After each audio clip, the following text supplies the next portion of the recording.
염증이라는 또 다른 흥미로운 주제가 있습니다. 염증은 정상적인 치유 회복 과정이지만 문제는 신체에 만성 염증이 있을 때 모든 종류의 파괴가 발생할 수 있다는 것입니다. 또한 바이러스나 박테리아 또는 다른 병원체에 대한 감염, 손상을 일으키는 병원체에 대한 우리 몸의 반응입니다. 즉, 이 모든 손상에 대응하기 위해 우리가 염려하고 철저히 이해해야 하는 부수적인 손상을 일으키는 것은 우리 자신의 면역 염증 상태입니다. 폐에 과염증성 면역 반응이 일어나는 사이토카인 폭풍에 대해 생각해 보세요. 의사는 이를 진정시키는데 도움이 되는 합성 코르티솔인 프레드니손을 투여할 것이지만 실제로 이러한 부수적 손상을 일으키는 것은 과도한 양의 염증입니다.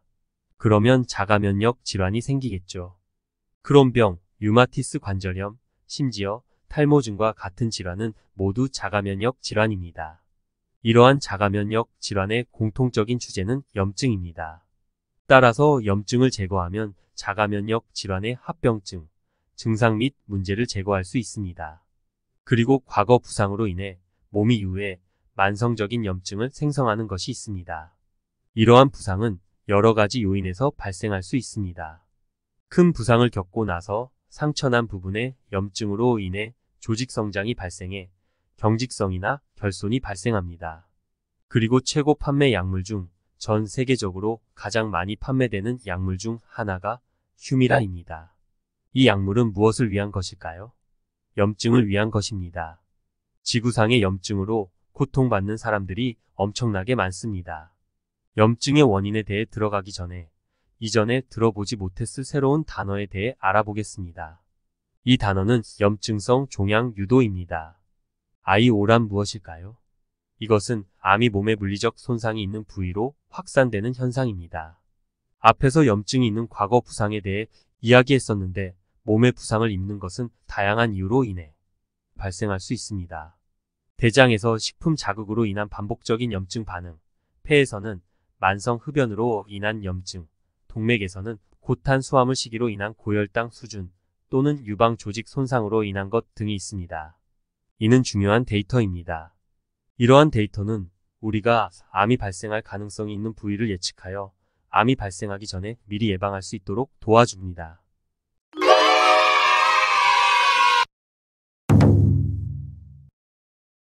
자, 첫 번째 염증의 원인부터 시작하겠습니다. 이것은 코르티솔의 부족입니다. 그것은 신체의 주요 항염증 호르몬인 코르티솔입니다. 그러면 코르티솔이 부족해지면 어떻게 될까요? 너무 많은 인슐린과 마찬가지로 코르티솔이 너무 많으면 코르티솔 저항성이 생깁니다. 스트레스를 많이 받으면 코르티솔이 대폭 증가하기 때문에 혈류를 통해 실제로 많은 코르티솔이 흐르고 있지만 효과적으로 작동하지 않습니다. 따라서 코르티솔 수치가 높은 쿠싱 증후군과 같은 상태를 보면 모든 증상은 실제로 코르티솔 결핍과 관련이 있습니다. 그것은 혈류를 통해 흐르는 호르몬 수치가 높을 때 수용체가 저항적이 되기 때문입니다. 당뇨병도 마찬가지입니다.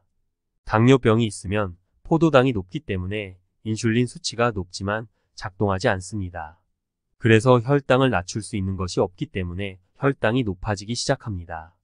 인슐린은 혈당을 낮추는 역할을 하는데 효과가 없다면 혈당을 낮출 수가 없게 됩니다. 활액낭염, 관절염, 건염 등 염증이 있는 모든 상태는 일반적으로 코르티솔이 너무 많아서 저항을 일으키기 때문에 코르티솔 부족을 느끼게 됩니다. 너무 많은 코르티솔은 너무 많은 인슐린과 마찬가지로 매우 독성이 있습니다. 따라서 신체가 과도한 양의 코르티솔로부터 보호하기 위해서 이러한 방식을 취하는 것입니다. 그리고 그 과정에서 다른 많은 증상을 나타냅니다. 염증과 관련된 모든 것에 가장 좋은 것은 비타민 D입니다. 원인을 다 파악한 후 몇 가지 치료법에 대해 알아보겠습니다. 염증이 있어 프레드니손 P 또는 코르티솔이 필요한 경우 비타민 D를 최소 1만 IU의 용량으로 대체할 수 있지만 효과를 내기 위해서는 아마도 2만, 3만 또는 심지어 4만 IU로 대체할 수 있습니다. 비타민 D가 최고의 항염증제이기 때문이며 사실 비타민 D는 코르티솔과 매우 유사한 역할을 하는 호르몬입니다. 다음 염증의 원인은 알레르기입니다. 당신이 유제품에 알레르기가 있다면 당연히 카제인이 그것일 수 있습니다. 그래서 만약 당신이 유제품을 섭취하면 소화계에서 지속적인 염증 상태를 유발할 것입니다. 글루텐은 어떻습니까? 바로 밀에 있는 단백질입니다. 많은 사람들이 글루텐 알레르기가 있습니다. 글루텐에 대한 알레르기가 없더라도 글루텐 민감성을 가질 수 있습니다. 또는 유제품에서 유당 불내증이 있을 수 있습니다. 이 모든 것들이 염증을 일으킬 수 있습니다. 그리고 환경 알레르기가 있습니다. 그렇죠? 그래서 당신이 돼지풀이나 그와 유사한 것에 알레르기가 있다고 가정해 봅시다. 비강, 목 또는 폐의 자극과 염증을 일으킵니다. 또는 느티나무 등의 독성 식물에 대한 알레르기가 있는 경우 어떻게 될까요? 100m 거리에 느티나무가 있으면 가렵기 시작합니다. 이 시점에서는 약을 먹어도 효과가 없습니다. 그리고 자신의 조직에 알레르기 반응이 생기는 다른 유형의 알레르기가 있습니다. 이를 자가면역이라고 합니다. 자신의 면역 체계가 자신을 공격하는 것으로 자신의 조직에 대한 항체를 생산합니다. 그리고 이는 갑자기 발생하지 않으며 해시모토즈와 같은 자신의 갑상선 호르몬에 대한 알레르기, 연조직에 대한 특정 알레르기가 있는 루푸스, 뇌의 자기성막에 대한 알레르기가 있는 MS 등의 모든 조직에 대해 발생할 수 있습니다.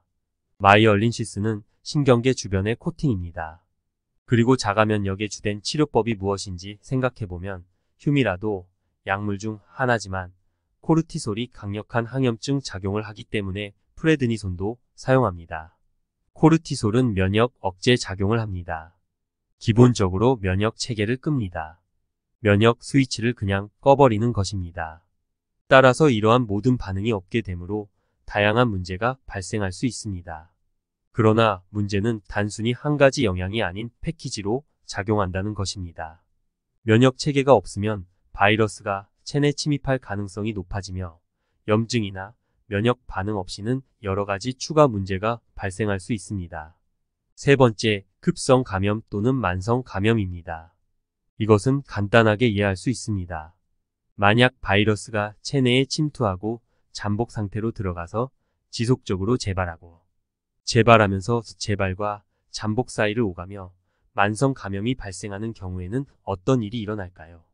예를 들면 에브스타인바 바이러스나 라임병과 같은 경우입니다. 많은 감염의 경우는 언제든지 기회를 기다리며 잠복해 있습니다. 이로 인해 염증이 발생합니다. 이는 우리가 우리의 면역 체계를 강화해야 한다는 것을 알려줍니다. 그리고 건강을 유지함으로써 우리 자신을 보호하고 이러한 바이러스가 발생하는 것을 예방할 수 있습니다. 네 번째, 장염입니다. 궤양, 위염, 토의성 대장 증후군 또는 어떤 자가면역 질환을 가지고 있다면 장에서의 염증에는 여러 가지 원인이 있을 수 있습니다. 대체로 식품 때문입니다. 음식 알러지가 원인이 될 수도 있고 척출성 음식인 대두유, 카놀라유, 모카씨유 같은 고함량 오메가6 지방산을 함유한 음식일 수도 있습니다. 이러한 기름들은 우리가 먹는 식품에 널리 사용되며 이를 복용하면 장에서 궤양과 염증을 일으키기 쉬우며 암이 발생하기 쉬운 약점을 만들 수도 있습니다. 자, 변비는 어떨까요? 변비는 자동 중독과 같습니다. 변비에 대해 얘기해 보겠습니다. 변비는 음식의 소화와 관련된 움직임이 원활하지 않아서 모든 것이 막혀버리는 것과 같습니다. 그러므로 변비는 염증을 유발할 수도 있습니다. 항생제는 어떻습니까? 항생제를 복용하면 당신을 보호하고 염증을 줄이기 위해 존재하는 우호적인 박테리아를 제거합니다. 따라서 장에서 유익한 세균총을 잇는 어떤 방식이 있다면 그것이 장에 염증이 생기는 원인이 될 수 있습니다. 만약 장내의 미생물 군집이 손상되는 상황이 되면 이는 장에서 염증이 발생하는 원인이 될 수 있습니다. 실제로 염증이 발생하면 대장에 흉터 조직이 형성되어 영양소 흡수 기능에 영향을 미칠 수 있으며 장누수 증후군을 유발할 수 있습니다. 그러면 알레르기 및 자가 면역 질환과 같은 많은 문제가 발생할 수 있습니다. 참고로 장염이나 소화기 염증이 있는 경우에는 어떤 음식보다 양배추가 가장 좋습니다. 양배추에는 장염을 줄이는 독특한 성분이 있으며 특히 발효된 형태인 소시지나 김치, 콜슬로 등은 소화가 쉬운 것으로 알려져 있습니다. 심지어 상처, 염증이 있는 사람들에게도 매우 유익한 음식입니다. 또 다른 정말 좋은 것 중 하나는 밀새싹 주스나 밀새싹 주스 분말입니다. 왜냐하면 거기에 있는 엽록소와 다른 추가적인 식물 영양소는 목, 위, 소장, 대장에 상관없이 내부 피부 치유에 매우 효과적입니다. 거기에 들어가서 정말 멋진 효과를 만들어냅니다. 아이러니한 점은 밀에는 글루텐이 있지만 밀새싹 주스 가루는 씨앗이 존재하기 전에 수확하기 때문에 글루텐이 없다는 것입니다. 따라서 매우 치유 효과가 있습니다. 그러나 밀을 먹으면 실제로 내장을 파괴합니다. 장 문제에 대한 또 다른 정말 좋은 치료법은 아연 L카르노신입니다. 궤양, 위염에 좋은 아연 형태로 매우 치유 효과가 있습니다. 아마도 가장 흔한 염증의 다음 원인은 포도당이나 설탕입니다. 네, 포도당과 설탕 그리고 정제된 탄수화물과 같이 당으로 변하는 다른 음식들입니다. 이런 것들은 혈류를 통해 흐르는 포도당을 증가시키고 동맥에서 하나의 세포층으로 이루어진 매우 얇은 세포층이 심각하게 손상되어 염증이 발생하고 신체가 혈전이나 동맥 경화로 발전됩니다. 이 과정에서 콜레스테롤, 단백질 또는 칼슘이 축적될 수 있습니다. 칼슘이 축적되면 심장 문제가 생기고 심장 발작과 뇌졸중이 생깁니다. 망막의 모세혈관에 혈액 공급이 제대로 안 되면 망막병증, 백내장, 황반변성과 같은 눈 문제가 발생합니다. 그리고 신경으로 가는 모세혈관 혈류를 잃으면 말초신경병증이 생깁니다. 그래서 발에 따끔거리고 이상한 느낌이 듭니다. 또한 고혈당은 신장과 뇌의 염증을 일으킵니다. 당화 수치가 높으면 인슐린이 올라갑니다. 그리고 코르티솔은 내성을 가지게 되며 인슐린이 내성도 생긴다고 이야기한 것을 기억하십시오. 그리고 인슐린 저항성이 있으면 몸이 더 많은 인슐린을 내보내고 더 많은 염증이 생깁니다. 따라서 표준 고탄수화물 식단을 유지하는 것은 신체의 여러 부분에서 지속적인 염증 상태를 만드는 것입니다. 그리고 인슐린 저항성을 일으키는 것은 포도당뿐만 아니라 간식처럼 자주 먹는 것이기도 합니다. 먹을 때마다 인슐린을 유발합니다. 따라서 이른바 건강식품을 먹고 있다고 해도 하루 종일 간식을 많이 먹는다면 같은 상황을 만들게 될 것입니다. 그래서 저탄수화물 다이어트를 해야 하고 간헐적 단식도 꼭 해야 합니다. 매우 중요합니다. 이제 6번째, 지방세포는 사이토카인 같은 특정 유형의 염증 인자를 일으킬 수 있으므로 염증을 유발할 수 있습니다. 그리고 염증 자체가 인슐린 저항성을 유발할 수 있습니다. 흥미로운 점은 염증이 인슐린 저항성을 유발하고 인슐린 저항성이 염증을 유발할 수 있는 이중적인 영향을 가진다는 것입니다. 이는 결코 끝나지 않는 악몽입니다. 7번째, 예전에 있었던 부상. 앞에서 다루었지만 오래된 부상은 만성적으로 뻣뻣함, 염증 상태에 놓일 수 있습니다. 따라서 오래된 부상이 있고 관절염이 있는 경우 많은 양의 당이나 탄수화물을 섭취하지 않는 것이 매우 중요합니다. 염증을 최소한으로 유지하기 위해 저탄수화물 식단을 유지해야 합니다. 오래된 부상으로 인해 관절염과 염증이 있는 상태에서 여전히 탄수화물을 섭취하고 있다면 강황이나 비타민 D 또는 치료제를 아무리 많이 먹어도 효과가 없을 것입니다. 가끔 관절염이 매우 심한 사람들을 보게 되는데 그들은 약을 복용하고 오메가3 피시오일을 복용하며 이것이 문제를 해결할 것이라고 생각하고 있습니다. 하지만 실제로는 그들의 문제를 해결하기에는 전혀 도움이 되지 않습니다. 이 주제에 대해서는 매우 중요하기 때문에 보다 종합적인 접근을 할 필요가 있습니다. 이제 다음 문제는 매우 흥미롭습니다. 담관 문제가 있는 곳입니다. 담관은 간에서 담낭 또는 소장으로 연결되는 작은 관입니다. 그리고 이 작은 관에 찌꺼기가 너무 많거나 담석과 같은 돌이 있으면 일반적으로 신체 오른쪽 측면에 많은 염증을 일으킬 수 있습니다. 실제로 담낭에 문제가 있을 수도 있지만 보통은 담도 상단에 약간의 찌꺼기가 있거나 돌이 있을 수도 있습니다. 담지변. 그것은 매우 흔하지만 많은 사람들이 원인을 알지 못합니다. 다양한 재활치료를 받고 수천 개의 비타민을 복용하고 있지만 효과가 없습니다. 이러한 경우 정제된 담즙염을 복용하면 간단히 해결될 수도 있습니다. 이에 대해 더 많은 정보를 원하신다면 인터넷 검색을 하면 찾아보실 수 있을 것입니다. 또한 매우 좋은 이완제 투두카도 소개합니다. 온라인에서 구매할 수 있으며 공복 상태에서 복용하면 담즙을 희석시켜 잘 흐를 수 있도록 하여 모든 통증이 사라지도록 도와줍니다. 9번째, 비타민 D 부족. 비타민 D는 매우 강력한 항염증 작용이 있습니다. 대부분의 인구가 비타민 D 부족이므로 특히 하반신의 통증 및 염증에 민감해집니다. 하지만 뼈, 관절, 무릎, 목 등 어디에서든지 발생할 수 있습니다. 따라서 염증의 한 원인으로 비타민 D 결핍을 잊지 마세요. 이것이 비타민 D가 암 예방에 도움이 되는 이유입니다. 왜냐하면 염증을 제거하기 때문입니다. 그리고 암이 발생한 사람이 완치된 후에도 염증으로 인해 암이 재발될 수 있습니다.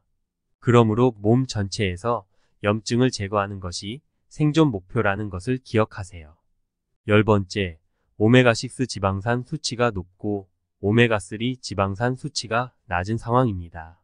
생선, 대구 간유, 혹은 연어나 날치 같은 지방이 많은 생선과 같은 고오메가3 지방산 함유 식품들은 염증을 낮추는데 매우 좋습니다. 일부 사람들은 지속적인 단식을 시작하면 오메가3 지방산을 섭취하지 않기 때문에 염증이 발생할 수 있습니다. 그래서 장기간 단식을 할 때는 항산화 물질, 비타민 B, 그리고 오메가3 지방산을 섭취하는 것을 추천합니다. 사람들이 단식 중에 관절염이 생긴다는 것을 관찰했는데 이는 실제로는 오메가3 지방산을 섭취하지 않아서 발생한 부작용입니다. 오메가3 지방산은 필수 지방산입니다. 필수 영양소라는 말은 무엇을 의미할까요? 인체가 필요로 하지만 만들어내지 못하기 때문에 식습관을 통해 섭취해야 한다는 것을 의미합니다. 이러한 영양소가 부족하면 건강상의 문제가 발생할 수 있습니다. 또한 이러한 문제를 더 악화시키는 것은 우리가 섭취하는 오메가6 지방산이 지나치게 많다는 점입니다. 이는 채소류 기름이나 씨앗 기름, 곡물 기름 등의 형태로 우리의 식습관에 포함되어 있습니다.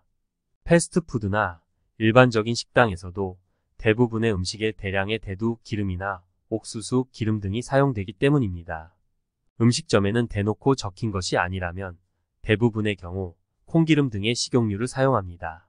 저는 콩기름으로 요리된 음식은 먹지 않습니다. 또한 드레싱 같은 것도 성분표를 읽어보고 콩기름, 카놀라유, 면시류 등이 들어가 있다면 유기농이더라도 피하려고 합니다. 샐러드 드레싱은 올리브 오일과 비네그레트, 아보카도 오일 등이 들어가는 것이 좋습니다. 또한 환경 독성 물질로는 환경 내의 플라스틱, 실리콘 유방 임플란트, 그리고 우리가 일상적으로 접하는 수천 가지의 화학 물질 등도 염려해야 합니다. 12번째, 매우 중요하기 때문에 다시 한번 언급하고 싶습니다.